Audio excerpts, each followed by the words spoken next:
Hello, my friend, and welcome back to yet another vlog. It's Thursday, aka Friday, because tomorrow's the 4th and we're closed. Running a little behind this morning. Tiffany got up a little earlier than normal just so we could catch up since we didn't see each other at all last night. And of course, we're starting talking about stuff, talking about the weekend, talking about blah, blah, blah. Slowing me down to get the vlog out. But the vlog was a banger.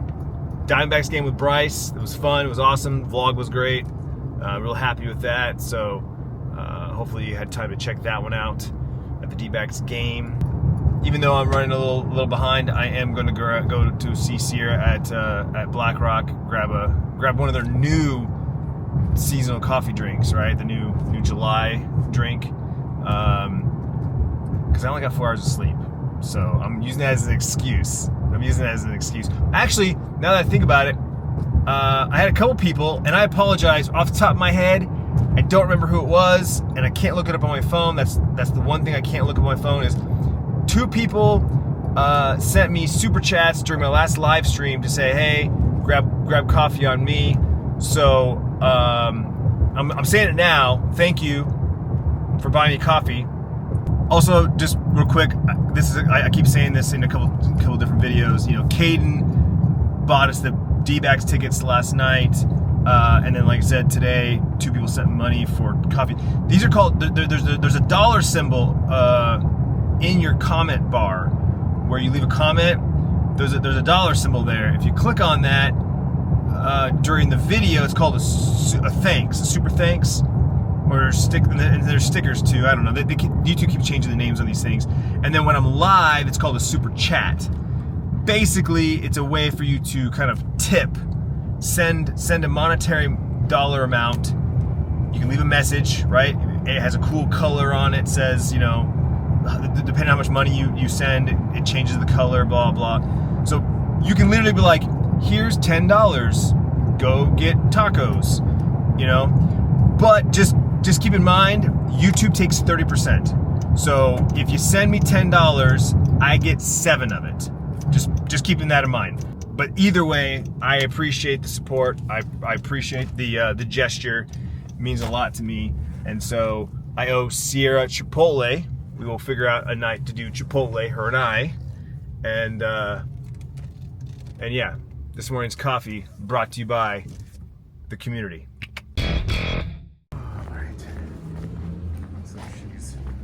In the window.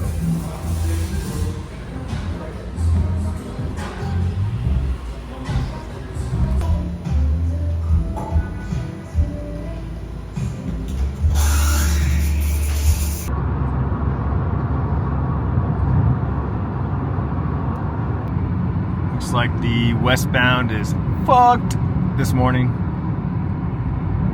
Kind of crazy to see how many people actually go west this early in the morning.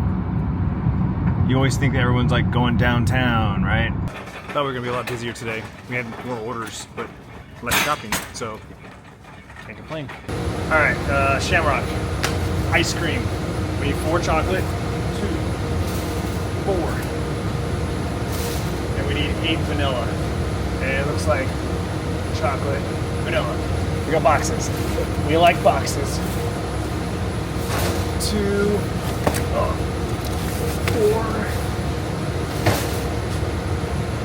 6, 8.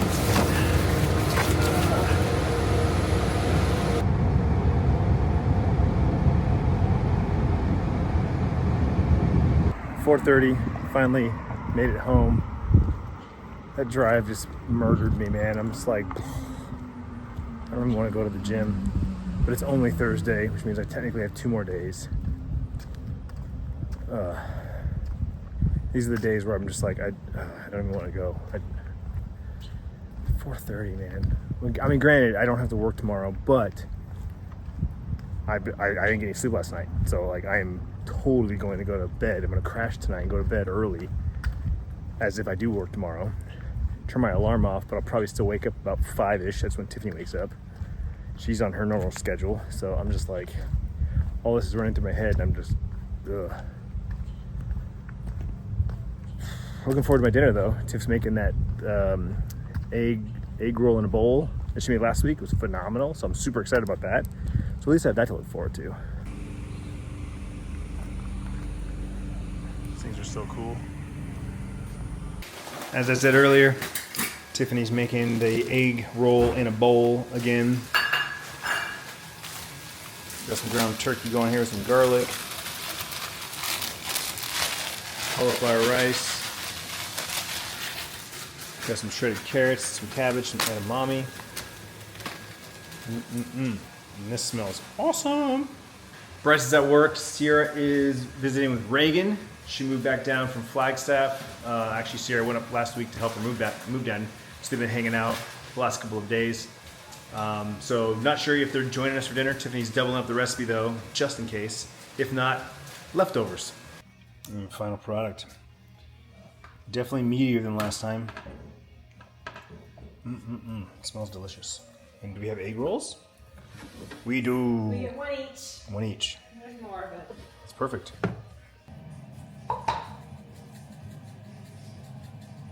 Ta-da. Oh man, that dinner was amazing. Egg roll in a bowl. That's definitely on Tiffany's menu from now on. All right, so I wanted to talk about this a few days ago, but things kept coming up and I wanted to make sure I had a day where I didn't have anything else going on, so this could be the main focus of the vlog. However, now that I've waited 2 or 3 days, I've actually seen multiple people talk about this or make a video similar to this. So forgive me if some of these sound familiar. I actually wrote these down, had notes days ago. And today I actually saw a couple people talking about this, kind of giving tips and tricks and sort of thing. And I was like, oh, I was gonna say that. Oh, I was gonna say that. And then I was like, oh wait, that's a good one. I didn't think about that. I'll write that one down. So forgive me if some of this sounds familiar. But basically what I wanted to talk about was give some advice. I've been on YouTube for almost 19 years and been on the internet longer than that. I had a blog and MySpace and Friendster and all that stuff, blah, blah, blah. But video blogging specifically for almost 19 years.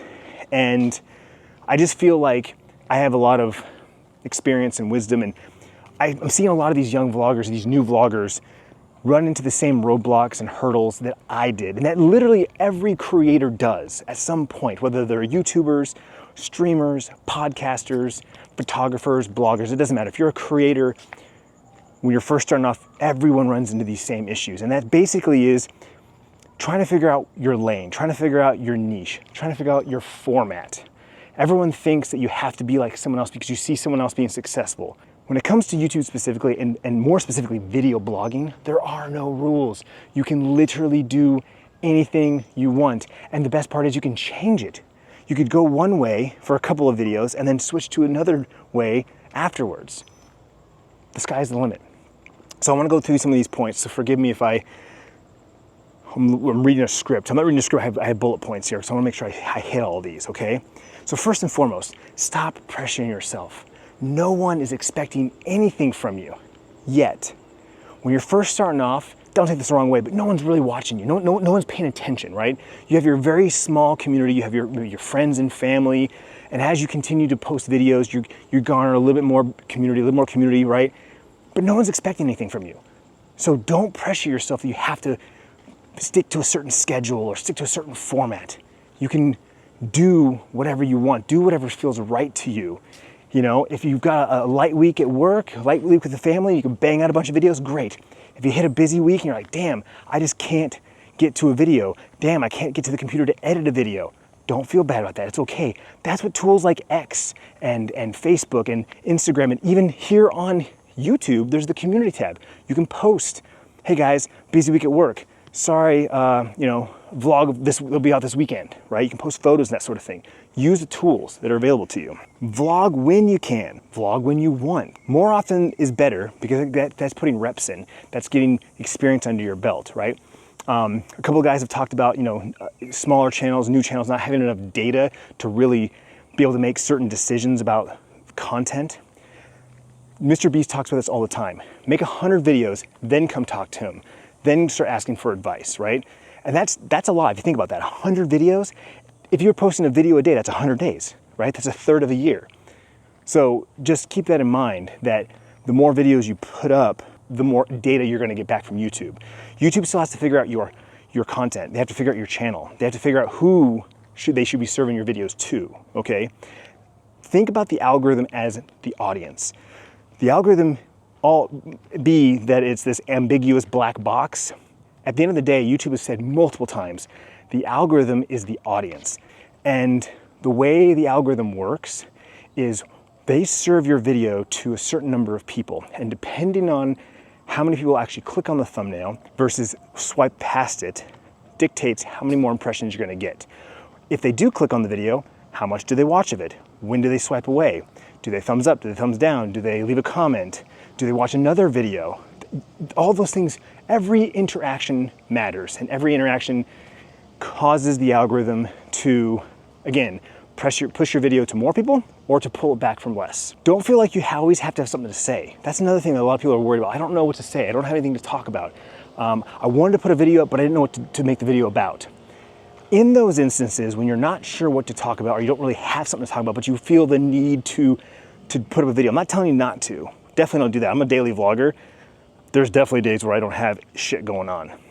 Those are the days where you just capture moments of your day. You capture maybe a specific event that you're doing, a specific task you're doing, right?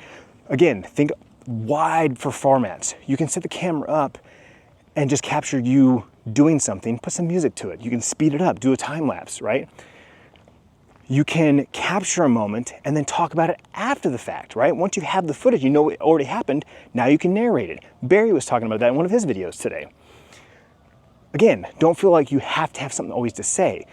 The sky's the limit when it comes to formats. Now, let's say you have a channel and you have a niche. You have a topic that you specifically create content around, right? And your normal format is to talk about that. Let's say it's woodworking, okay?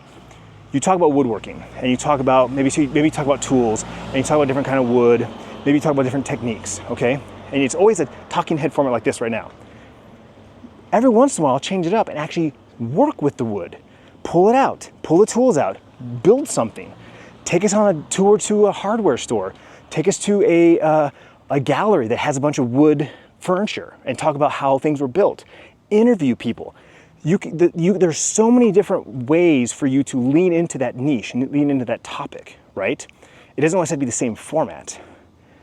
That's the beauty of video blogs. Think of it like a traditional blog, right?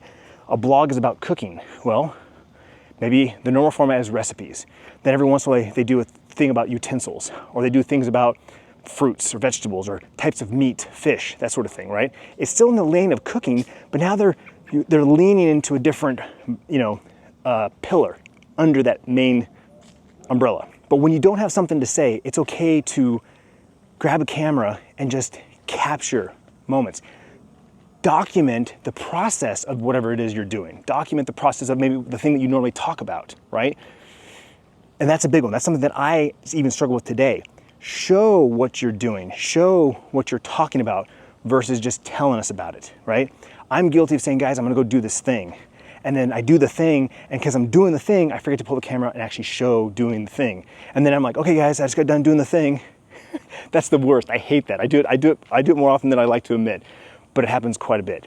That's just a reminder to say, hey, make sure you set that camera up, make sure you stop what you're doing for just a minute and capture it, right? You don't have to say anything. Just get 5 to 10 seconds of whatever it is you're doing, right? And it's also very easy just to narrate that. Like, all right, guys, we're about 10 minutes into this project. Here's where we're at so far. This, I broke this. That turned out really great. All right, I'll check in with you guys in about a half an hour. Boom, right? Easy. You do that 3 or 4 times, you got yourself a nice short little vlog. That's another thing I want to point out too. Back in my day, vlogs were under 10 minutes. Easily 3 to 5 minutes was the standard.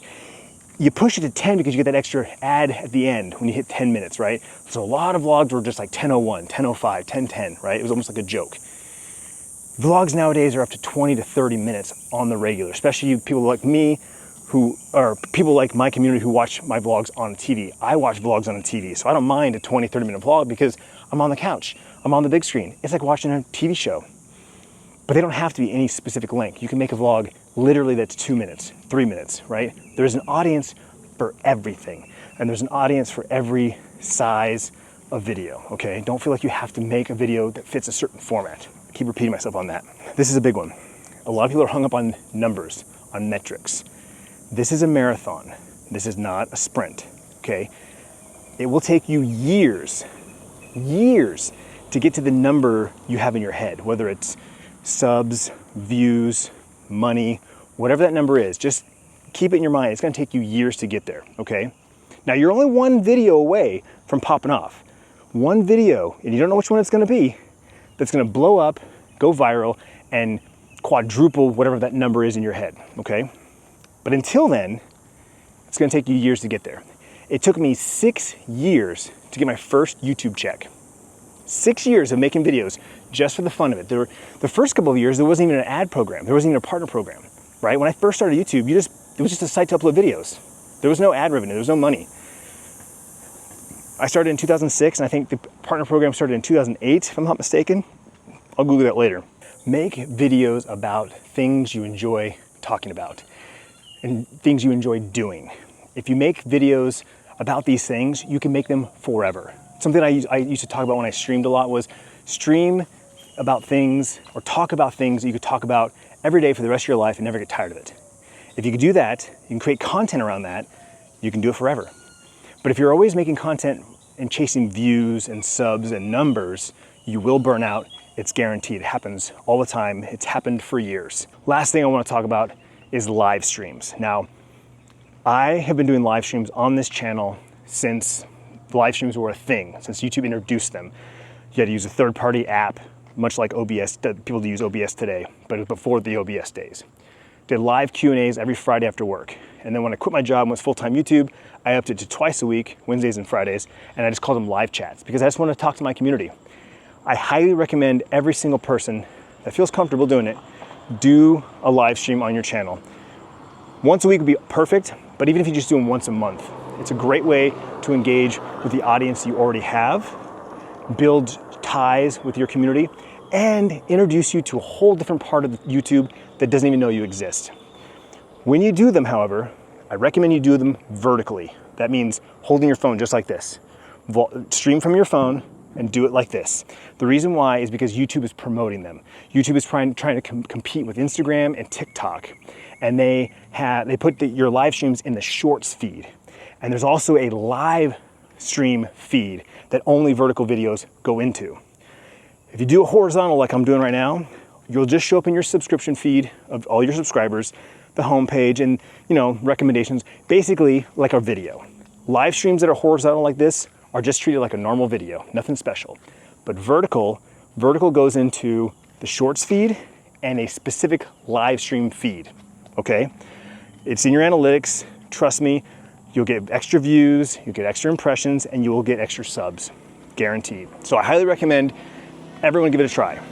If you have any questions, you're not sure how to do it, you're not sure, you got questions about moderation, right? Because when you're live, just FYI, you're gonna get a lot of crazy, weird, wild stuff. But that's the point. It's putting you out there to people that don't know you exist, that people that already watch your videos. And while you put up with some crap from random passerbyers, you will find some new people that are gonna love who you are, love what you have to say, and eventually love your content. So it's a growth strategy. You're also, like I said though, you're also gonna strengthen your ties with your community you already have, right? A lot of you vloggers are making video responses to each other, right? Someone's mentioning you or talking about something in a video, you pull your camera out, you're like, this is in response to so-and-so. Imagine doing that live. Imagine being able to answer someone's question or say, hey man, I saw the video you did about X, Y, and Z. I was curious about this and this, and you can answer them in real time. That's what live streams come into play. Then of course the video, the VOD turns into a video later for people to watch that missed it, right? They see what you did, they see that you interact with your audience and your community, and now they want to be available. They want to make sure they're there for the next one, right? They turn the notification bell on, and they're going to try and be there for the next live stream because they don't want to miss it. They want to be a part of it. Trust me, I've been doing it for years. All right, that's it. I nailed all my points that I wanted to say. If you have any questions about anything that I said here, about vlogging, about YouTube, analytics, live streams, doesn't matter what it is, hit me up on the DMs on Instagram at Clintus. I'm on Discord at Clintus, or there's an email in the description below as well as on my About page of my channel. Reach out to me. I feel like I have years and years of knowledge to give, of experiences, highs, lows. I've been through everything. I've seen multiple iterations of YouTube come and go, and I want to see everyone succeed. I want everyone to find their place on YouTube and find that passion, that love that I have had for so long. I've actually rediscovered it. This is my 2.0 era, right? Clintus.tv has been my life for almost 2 decades. And even though I took a step back for a while because I fell in love with live streaming, and even though I love vlogging, I love live streaming more than anything. I took a step back from vlogging for that. I'm back to full-time vlogging. I love it. And honestly, I'm looking forward to the next 20 years of documenting my life and sharing it. So I want to, that rising tides raise all ships. I'm a big believer in that. And so I want to help you any way I can. So please feel free to reach out, okay? All right, I'm gonna head back home, take a shower, hit the couch and kind of chill with Tiffany for a little bit, but I'm definitely probably gonna go to bed early. I'm feeling the drag of 4 hours of sleep. Thank you so much for hanging out with me today. I do appreciate it. Tomorrow is 4th of July, no work, but I'm definitely gonna hit the gym, probably do a live stream on Twitch. So stay tuned for that. And cause I'm tired, let's do a tired emoji, okay? We'll see you tomorrow. Vlog on.